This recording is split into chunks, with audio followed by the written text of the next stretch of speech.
साथीहरु सबैमा नमस्कार। सन्चै हुनुहुन्छ? हजुरहरुकोतिर चाहिँ मौसम कस्तो छ? यता चाहिँ पानी परिरहेको छ, शीतलो छ मौसम। आकाश हेर्नु, आकाश पनि यस्तै छ। वरपरको दृश्यहरु हेर्नु, आजको यता रोपाइहरु चलिरहेको छ। यस्तै छ मौसमहरु चाहिँ। ठिकै छ भनौं। फूल पनि फुलिरहेको छ। फूल चाहिएमा लिन आउन सक्नुहुन्छ, सम्पर्क गर्नु होला। तरिका चाहिँ अलि फरक रहेछ, उल्टो रोप्नुहुन्छ यता चाहिँ। तर केटा मान्छेले पनि रोप्नुहुन्छ कि हाम्रोतिर त केटीहरूले मात्र रोप्ने चलन छ नि, यता चाहिँ केटाले पनि रोप्नुहुन्छ। यस्तै छ साथीहरु, यसरी हिँडेर यहाँ चाहिँ मकै उम्रेको छ सानो भर्खरै छरेको नि त, त्यही भएर सानो उम्रेछ।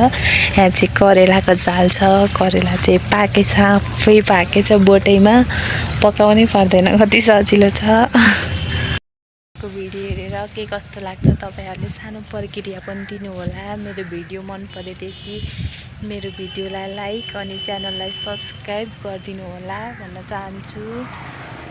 बाइ बाइ साथीहरु, भोलि भेटौँला।